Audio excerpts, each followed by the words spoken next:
दोस्तों, एजुकेशन हो, एंटरटेनमेंट हो, पॉलिटिक्स हो या फिर कोई दूसरा फील्ड, आज के समय में लगभग हर फील्ड से जुड़ी जानकारी आपको टेलीविजन के थ्रू आसानी से घर बैठे बैठे ही मिल जाएगी। शायद यही वजह है कि आज भले ही मोबाइल और लैपटॉप जैसे कई ऑप्शंस मौजूद हैं, लेकिन टेलीविजन के प्रति लोगों का प्रेम अब भी बरकरार है।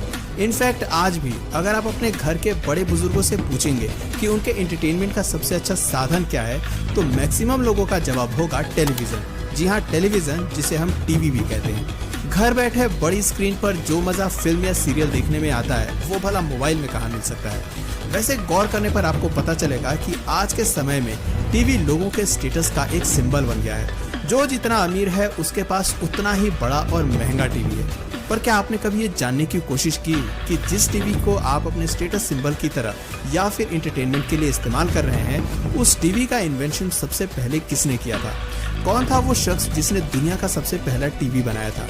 टीवी का इतिहास क्या है? दुनिया का पहला टीवी कैसा दिखता था? अगर आप भी इन सभी सवालों के जवाब जानना चाहते हैं तो हमारे साथ इस वीडियो में अंत तक बने रहिएगा। दोस्तों, टेलीविजन के इन्वेंटर के रूप में स्कॉटिश इंजीनियर जॉन लोगाई बायट का नाम लिया जाता है। उन्होंने सबसे पहले साल 1924 में टेलीविजन का इन्वेंशन किया था। ये एक मैकेनिकल टेलीविजन था जिसमें कलरफुल पिक्चर्स नहीं दिखाई देते थे। वैसे दुनिया का पहला टीवी भले ही साल 1924 में बनाया गया था, लेकिन इसे बनाने की प्रक्रिया बहुत पहले ही शुरू हो गई थी। दरअसल साल 1816 में कैमरे के इन्वेंशन के बाद फैक्स के जरिए तस्वीरें भेजी जाने लगी। इसके बाद साल 1897 में बिना तार के सिग्नल भेजा गया। इस कारनामे को इटालियन इन्वेंटर मार्कोनी ने कर दिखाया था। वहीं मार्कोनी ने सबसे पहले 1884 में जर्मन टेक्नीशियन और इन्वेंटर पॉल गॉटलिब निप्को ने इलेक्ट्रोमैग्नेटिक डिस्क का इन्वेंशन किया, जिसका इस्तेमाल फोटोज देखने के लिए होने लगा।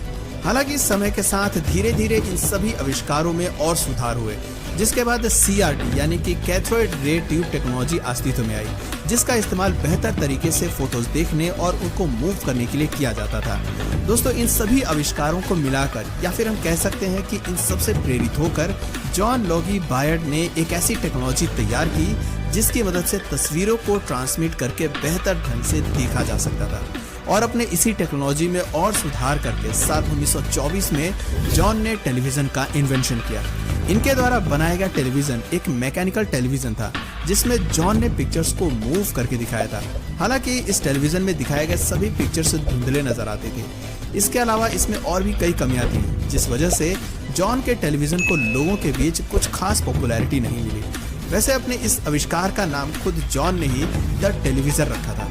जॉन के बाद 7 सितंबर 1927 को अमेरिकन इन्वेंटर फिलो फ्रांसवर्थ ने इलेक्ट्रॉनिक टेलीविजन का इन्वेंशन किया था।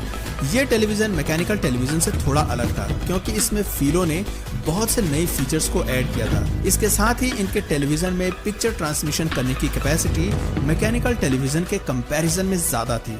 आपको बता दें कि फिलो फ्रांसवर्थ 21 साल के थे जब उन्होंने इलेक्ट्रॉनिक टेलीविजन का इन्वेंशन किया था, और अपने इस इन्वेंशन के 1 साल बाद उन्होंने अपने इलेक्ट्रॉनिक टेलीविजन को दुनिया के सामने रखा था। उनका ये electronic television black and white था, जिस वजह से उनके इस इन्वेंशन के बाद दुनिया भर के वैज्ञानिकों का ध्यान कलर टेलीविजन बनाने की ओर गया। लेकिन इसमें सफलता जर्मन इंजीनियर वर्नर फ्लेसिग को मिला। वर्नर ने 1938 में शैडो मास्क टेक्निक का इस्तेमाल करके कलर टेलीविजन का इन्वेंशन किया, और इस टेलीविजन को पहली बार साल 1939 में न्यूयॉर्क के वर्ल्ड्स फेयर और सैन फ्रांसिस्को के इंटरनेशनल एक्सपोजिशन के दौरान डिस्प्ले किया गया। दोस्तों, वार्नर द्वारा कलर टेलीविजन के इन्वेंशन के बाद भी समय समय पर अलग अलग टेक्नोलॉजी का इस्तेमाल करके और भी कई तरह के कलर टेलीविजन का इन्वेंशन किया गया और टेलीविजन को और भी बेहतर बनाया गया। तो दोस्तों, इस तरह से आपने देखा कि टेलीविजन के इन्वेंशन में किसी एक वैज्ञानिक का हाथ नहीं है, बल्कि समय समय पर वैज्ञानिकों ने इसमें अपना अहम योगदान दिया है। तब जाकर हमें आज का यानी कि आधुनिक टेलीविजन मिला है। दोस्तों, अगर पुराने समय के टेलीविजन और आज के समय के टेलीविजन में कंपैरिजन करें तो आपके ग्रैंड पेरेंट्स या उनके पेरेंट्स के समय में जो टीवी आते थे उसमें आप सिर्फ चैनल्स को ही देख सकते थे। कहने का मतलब है कि पहले के टीवी में आपको चैनल्स के अलावा कोई और दूसरी सुविधा नहीं मिलती थी। पर आज के डिजिटल समय में स्मार्ट टीवीज आ गए हैं, जिसमें आप reality shows, movies, daily shows, देश विदेश की खबरों के साथ साथ आप टीवी पर ही सोशल मीडिया प्लेटफॉर्म जैसे कि यूट्यूब को भी चला सकते हैं। इसके अलावा आप OTT प्लेटफॉर्म्स को भी टीवी पर चला सकते हैं। आप चाहें तो टीवी पर ही गेम खेल सकते हैं और टीवी के जरिए ही आप वीडियो कॉलिंग का मजा भी ले सकते हैं। Television sales begin. German engineer Warner ने 1938 में कलर टेलीविजन का इन्वेंशन कर दिया था, लेकिन साल 1939 तक किसी भी टेलीविजन को सार्वजनिक तौर पर बेचा नहीं गया था। सबसे पहले ड्यूमॉन्ट नाम की यूएसए कंपनी ने टेलीविजन के मैन्युफैक्चरिंग करने का काम अपने हाथ में लिया था और फिर इस कंपनी ने साल 1939 से टेलीविजन बनाने की शुरुआत की और साल 1946 तक ये कंपनी वर्ल्ड की सबसे बड़ी टेलीविजन मैन्युफैक्चरिंग कंपनी बन गई। टेलीविजन की इस डिमांड को देखकर इस इंडस्ट्री में कई अन्य कंपनियों ने भी अपना हाथ आजमाया और टेलीविजन को और बेहतर से बेहतर बनाकर बाजार में उतारा। भारत में टेलीविजन की शुरुआत साल 1924 में टेलीविजन के आविष्कार के 3 दशक बाद टीवी ने भारत में दस्तक दी थी। साल 1959 में United Nations Educational, Scientific and Cultural Organization यानी कि यूनेस्को की मदद से देश में टेलीविजन की शुरुआत हुई थी। अगर तारीख और जगह की बात करें तो 15 सितंबर 1959 में देश में सबसे पहले नई दिल्ली में टीवी को पेश किया गया था। उस समय टीवी की शुरुआत ऑल इंडिया रेडियो के तहत हुई थी और आकाशवाणी भवन की 5वीं मंजिल पर टीवी का पहला ऑडिटोरियम बना था। टीवी के इस पहले ऑडिटोरियम का इनॉग्रेशन देश के पहले राष्ट्रपति डॉक्टर राजेंद्र प्रसाद ने किया था। दोस्तों, शुरुआती दौर में टीवी पर टेलीविजन इंडिया नाम के चैनल पर हफ्ते में 3 दिन आधा घंटा के लिए प्रोग्राम चलाए जाते थे, जिसमें स्कूली बच्चों और किसानों के लिए community health, traffic, road rules, duties और राइट्स ऑफ सिटीजन जैसे लर्निंग प्रोग्राम्स दिखाए जाते थे। और कमाल की बात यह है कि 6 साल तक ये सिलसिला यूं ही चलता रहा। लेकिन लोगों के बीच टीवी की पॉपुलैरिटी को देखकर साल 1965 में टीवी पर रोजाना 1 घंटे का टेलीकास्ट शुरू हो गया। और फिर आता है 1975 का साल, जब टेलीविजन के चैनल टेलीविजन इंडिया का नाम बदलकर इसका हिंदी में नामांकन किया गया। इसका नाम दूरदर्शन रखा गया। दोस्तों, शुरुआत में हमारे देश में टेलीविजन की स्पीड थोड़ी धीमी थी, लेकिन साल 1982 में इसकी सूरत ब्लैक एंड व्हाइट से कलर कर दी गई, जिसके बाद ये काफी डिमांड में आ गई। वैसे आपकी जानकारी के लिए बता दें, 25 अप्रैल साल 1982 को दूरदर्शन पर पहली बार रंगीन प्रसारण शुरू किया गया था। दोस्तों, शुरुआत में जहां दिल्ली शहर में दूरदर्शन के प्रसारण के लिए केवल 1 ट्रांसमीटर लगाया गया था, वहीं साल 1984 आते आते देश के हर एक गांव में दूरदर्शन पहुंचाने के लिए हर दिन लगभग 1 ट्रांसमीटर लगाया जाने लगा।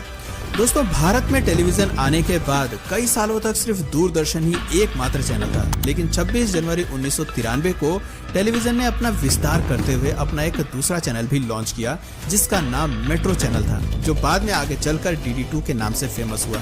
दोस्तों, अगर प्रेजेंट टाइम की बात करें तो आज हमारे देश में 850 से भी ज्यादा टीवी चैनल्स मौजूद हैं। दोस्तों, भारत के पहले टीवी सीरियल में हम लोग का नाम आता है। इस सीरियल को फिल्म अभिनेता अशोक कुमार ने बनाया था। इस सीरियल ने अपने समय में खूब वाहवाही बटोरी थी। दरअसल इसकी कहानी मध्यम परिवारों की थी, लोग खुद को इससे जोड़ पाते थे। इस सीरियल का आखिरी एपिसोड 17 दिसंबर 1985 को टेलीकास्ट हुआ था। इसके बाद आता है 1986 का साल, जब रामानंद सागर की बनाई गई रामायण दूरदर्शन पर चलनी शुरू हुई। रविवार को आने वाले इस प्रोग्राम को देखने के लिए देश भर में सड़कों पर सन्नाटा छा जाता था। लोग अपना सब काम छोड़कर जिनके घर में टीवी रहता था, उनके घर पर डेरा जमा लेते थे। दोस्तों, यही वो समय था जब देश में टीवी ने सबसे ज्यादा पॉपुलैरिटी बटोरी थी। रामायण के अलावा फिल्मी गीतों का प्रोग्राम चित्रहार, रंगोली, भारत एक खोज, ब्योमकेश बख्शी, मालगुडी डेज, विक्रम बेताल, फौजी, तमस, अलिफ लैला जैसे कई अन्य प्रोग्राम्स ने भी टीवी की पॉपुलैरिटी को बढ़ाने में अहम भूमिका निभाई थी। तो दोस्तों, इस वीडियो में फिलहाल इतना ही। उम्मीद है आपको आज की ये वीडियो पसंद आई होगी। दोस्तों, आपकी टीवी से लेकर कौन सी ऐसी मेमोरी है या सीरियल है जिसे आप बहुत मिस करते हैं, नीचे कमेंट सेक्शन में जरूर बताइए। और अगर इस वीडियो से आपको कुछ नया जानने या सीखने को मिला या फिर इंटरेस्टिंग लगा तो प्लीज इस वीडियो को एक लाइक करके अपने फ्रेंड्स और फैमिली में से जरूर शेयर करें।